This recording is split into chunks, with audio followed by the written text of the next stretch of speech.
Innal hamdalillah nahmaduhu wa nasta'inuhu wa nastaghfiruh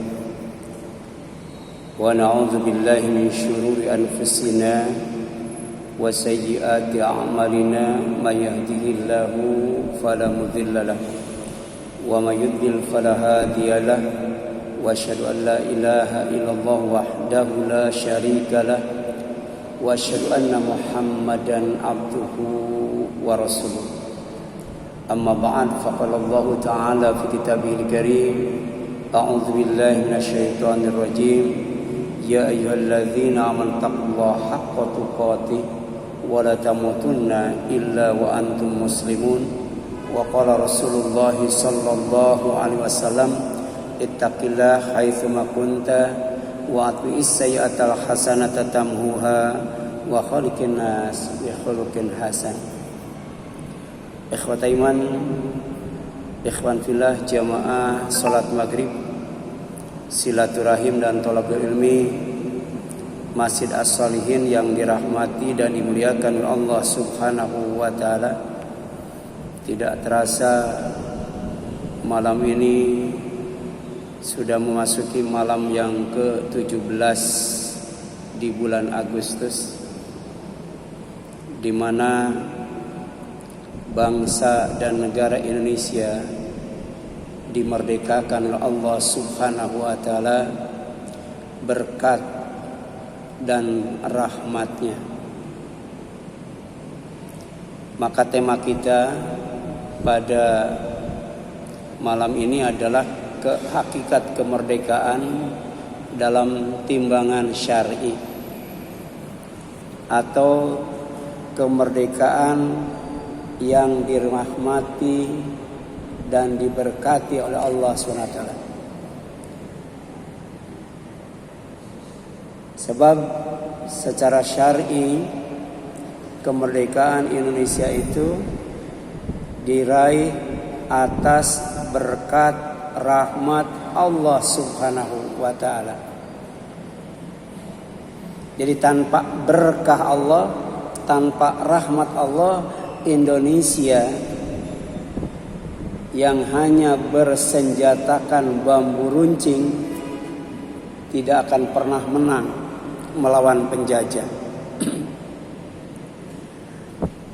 Dan jika merujuk kepada Al-Quran surat Al-Maidah ayat 20, ada 3 nikmat Allah yang wajib diingat dan disyukuri. Jadi bukan hanya diperingati saja, tapi juga wajib disyukuri supaya tetap dalam berkah Allah dan dalam rahmat Allah Subhanahu wa taala.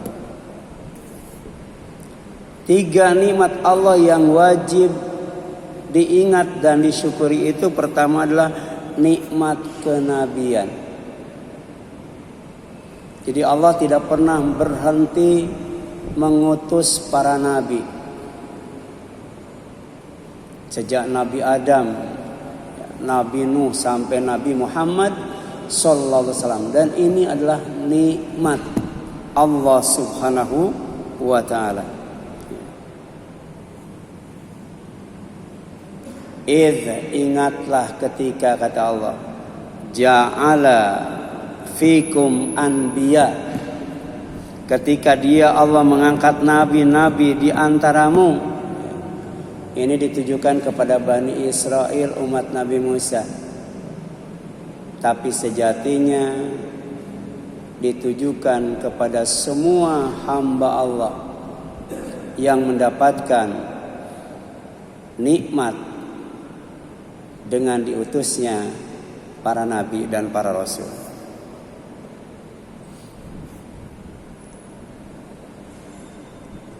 Jadi kemerdekaan yang hakiki itu, kemerdekaan yang dirahmati dan diberkati itu adalah bebas mengikuti dan meneladani Rasulullah sallallahu alaihi wasallam dengan mengamalkan dan menghidupkan sunnahnya. Itu yang pertama.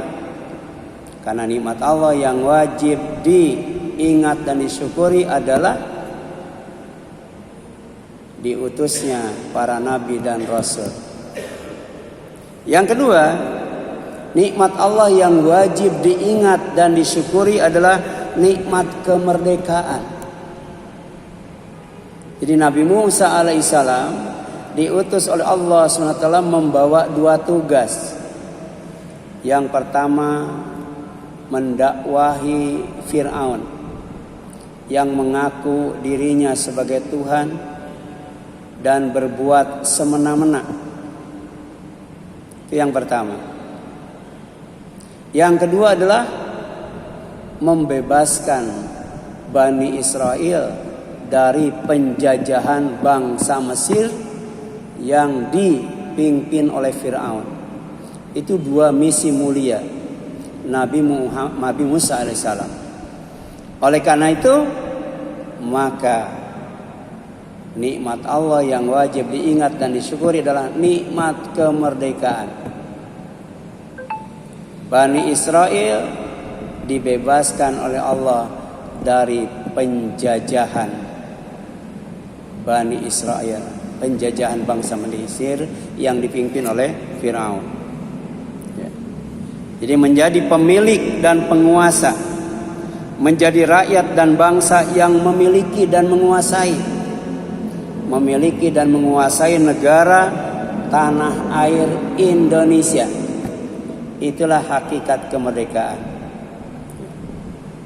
Jadi kemerdekaan yang dirahmati dan diberkati manakala bangsa Indonesia bukan hanya memiliki negara, tapi juga menguasai negara, termasuk sumber daya alamnya. Hari ini bangsa Indonesia hanya memiliki sumber daya alam saja, memiliki negara saja, tapi belum menguasai sepenuhnya, baik negaranya maupun sumber daya alamnya. Yang ketiga, nikmat Allah yang wajib diingat dan wajib disyukuri itu adalah nikmat keunggulan. Diunggulkan oleh Allah Subhanahu wa taala. Wa atakum malam yu'ti ahadan minal alamin. Jadi Allah memberikan kepada kalian apa yang tidak diberikan kepada yang lainnya. Itulah keunggulan Bani Israel. Bani Israel dilebihkan oleh Allah SWT menjadi bangsa yang unggul di atas bangsa-bangsa yang lainnya. Banyak para nabi yang diutus kepada mereka,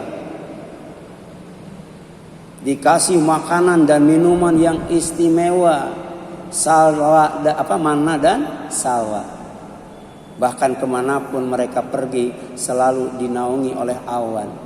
Itulah. Bahkan sampai hari ini, Yahudi bisa menguasai dunia.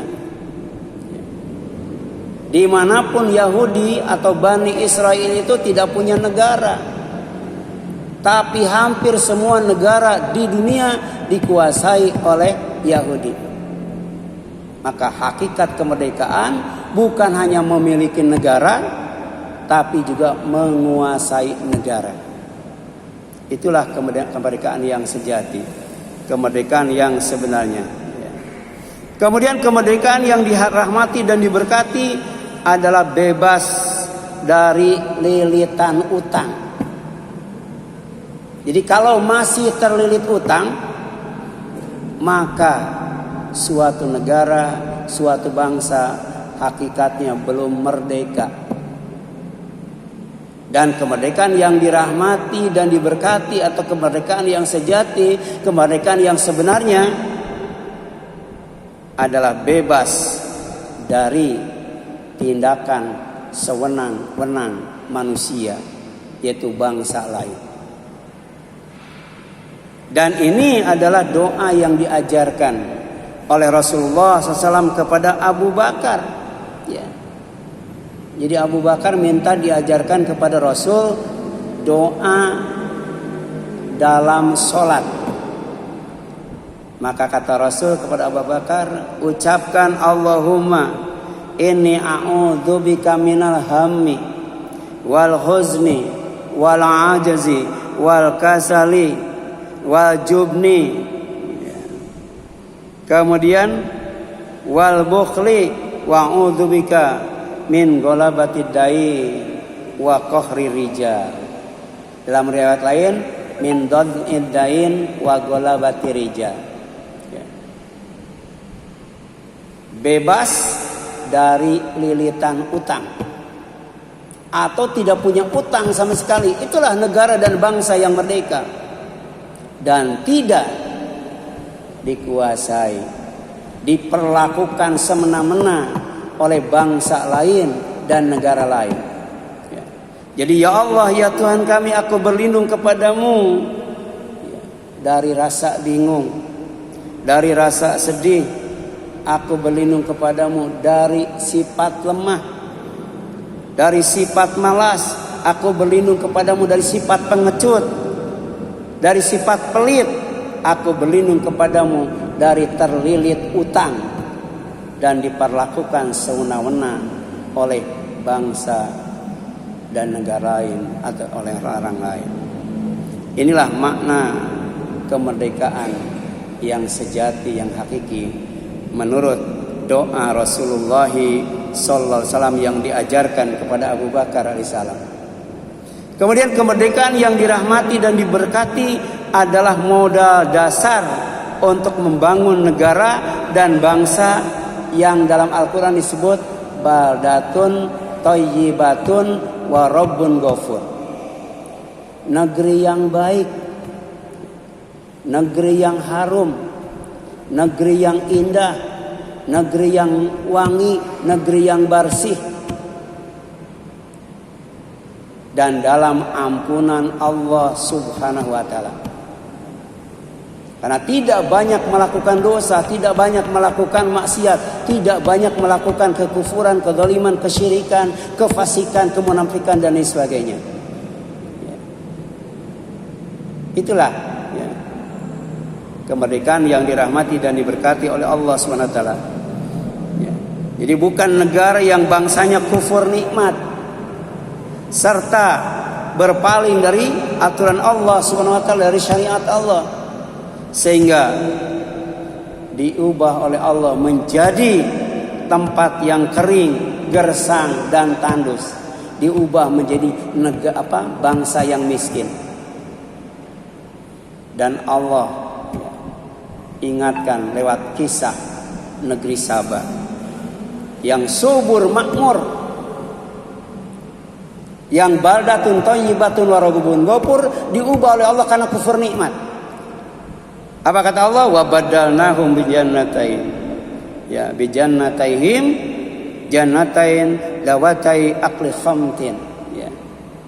Dan kami ganti kedua kebun mereka dengan dua kebun yang ditumbuhi pohon-pohon yang berbuah pahit. Ya. Saya masih ingat itu. Ya. Sebelum Gunung Galunggung meletus, ya. Sebelum tahun 1984, yang namanya Garut itu subur dengan jeruk yang terkenal, jeruk Garut gitu. Ya. Jadi setiap panen itu petaninya tuh bisa bangun rumah, bisa beli mobil baru, bisa beli emas dan lain sebagainya. Tapi setelah Gunung Galunggung meletus, maka jeruk yang terkenal itu tidak tumbuh, tidak bisa tumbuh.